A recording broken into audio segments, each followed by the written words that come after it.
Hello, welcome to the Book Fest. My name is Andy Case. My name is Stephen Joseph. And we're going to talk to you about how to create a book series. And we have created a book series called Snoodles. Started with Snoodles, Cadoodles, Poodles, and lots of noodles. And has since segued into the universe, really. So, Stephen, tell us more about how you came up with this crazy idea. Well, it was a crazy idea. I didn't take any drugs, and Are you sure? I'm not sure, but at least that I know about. So I came up with this. I write about cranky stuff, and because that's what I do. I have a grown-up guide to effective crankiness, and cranky superpowers, life lessons learned from the Common Cranky Source Chronicles, and my first book. Available on Amazon. Yes, and the first book you did was The Last Surviving Dinosaur, the Tyrannosaurus. So that started it all, and I was writing. Yeah, it was the Grown Guide to Effective Crankiness. So I wrote up. I was thinking of cooking, and I wrote right on cooking, and because that makes me not cranky. And then I was thinking of noodles and the whole noodles and poodles and cadoodles, and I was also very busy at work that week, and all I could think about was like I barely scratched the surface. And of course, in the book, there's Pierre Latoudle, who has to. He's a painting fixer-upper person. But he couldn't fix the painting, and he kept saying I barely scratched the surface, and what he was doing to fix, he was scratching it, and of course that didn't work. So that's how it all started. But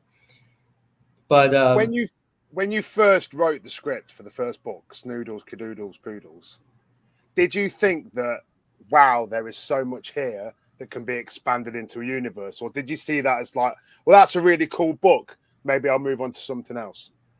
I wasn't thinking right away about a whole series. And just for the audience, I flew out to Nottingham a few weeks ago, and I was in the car with Andy, and I'm in New York, so I had to fly across the pond, whatever he said.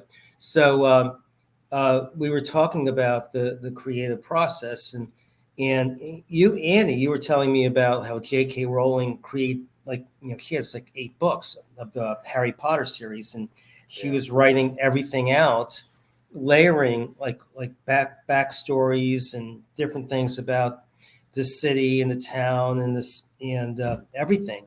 So that's what when I read your first script, that was kind of the thing that screamed out at me, that this was a universe full of lots of interesting characters, and some of the characters only got mentioned once in the entire book, but because there was almost this rich landscape full of wacky characters and wacky Snoodle-driven cars and all these different kinds of places, each one of those needed to have its own backstory so that you can incorporate that into the illustrations.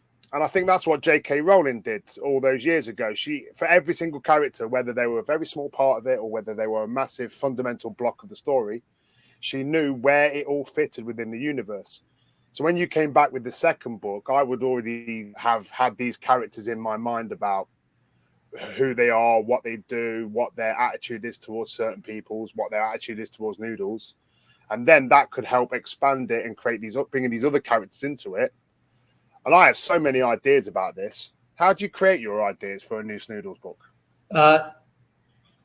Brain farts. That just brain farts. That's the only thing. So the problem with writing like a series for me is it's not a problem anymore, because like you said, there's so many now. Like we're going on book 4, and there's so much stuff there, and it's like a whole universe. It's different planets. It's different, more and more characters, and it's one of those things. Like I have a book in my head, an adult book that I want to write because I want to know what happens. That's why I'm writing. I want to know what happens.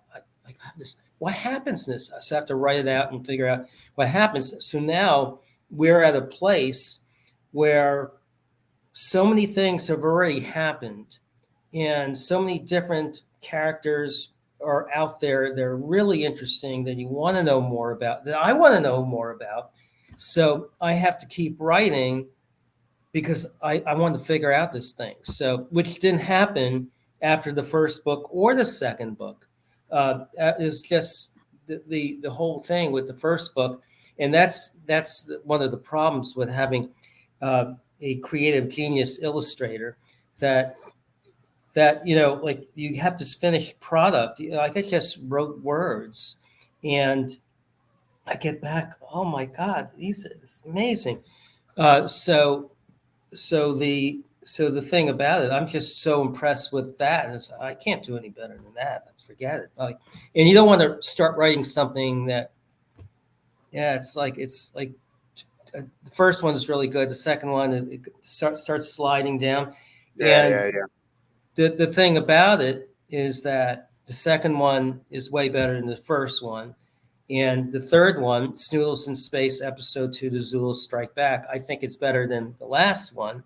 And then the one that's coming even after that, which you're just maybe starting to work on, Snoodles in Space, to Escape from Zulutrash, I think is even better than the first three. So and it's all because that there's so much there to have fun with.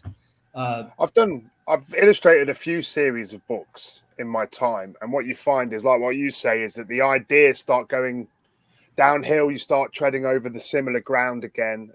And I had a series that got to like book 5, and you could tell it was the same story repackaged.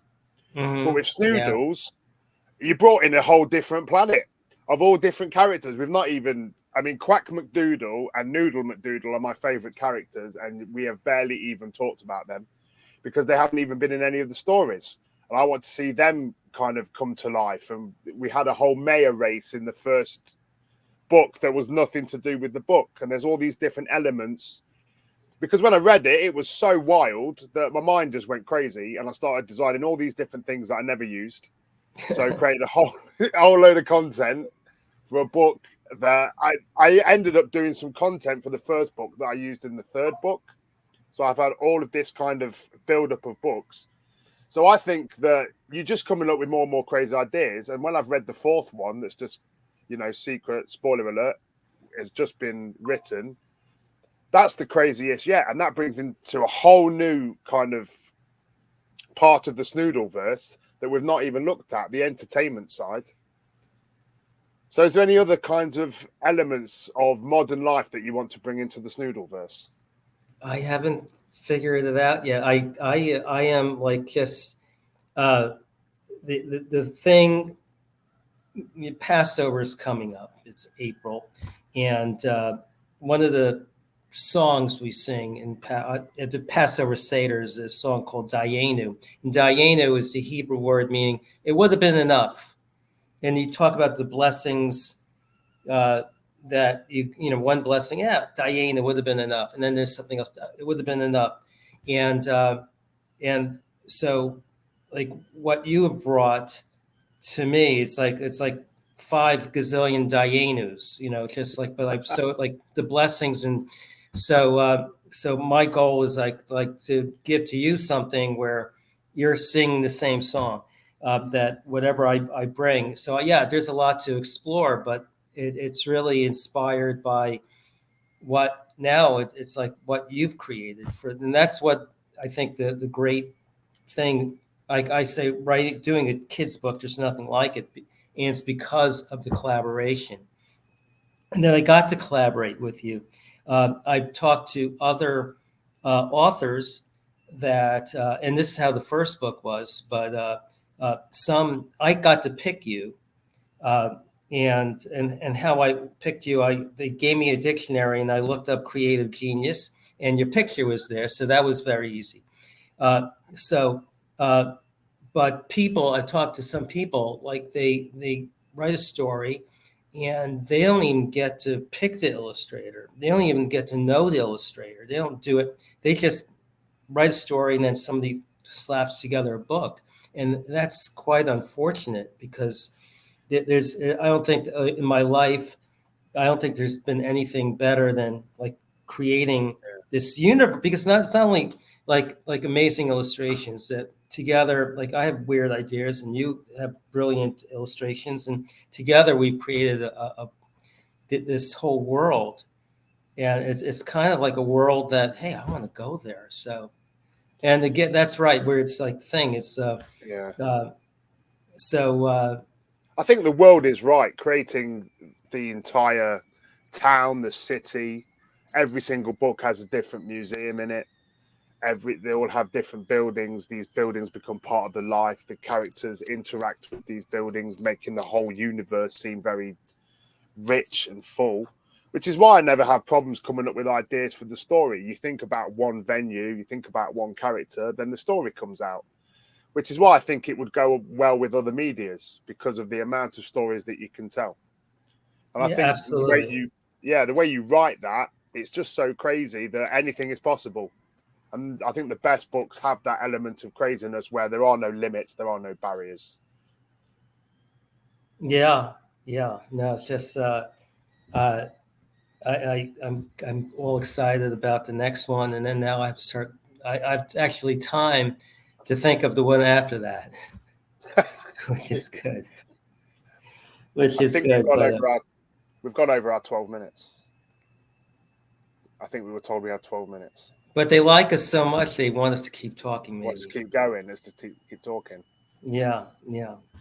So yeah, no. The funny thing is, when I was in Nottingham, uh, just to visit Andy, we went to this place, the Old Road to Jerusalem, and I mentioned that it's like I told people afterwards, it's one of those places you, especially if you like beer, one of those places you go to before you die. Places, well, places to go to before you die. So, uh, if I had to close this out, I would just say, like, we're creating a universe that I hope when people pick up the books, and that we're going on 3, and then it's going to be 4, and it'll be one of those places people would want to go to before they die. They want to go to Noodleham and visit Zoodletras, and go up to the Zoodle Planet and visit the stray cats and all those weird characters. That's where they want to go to.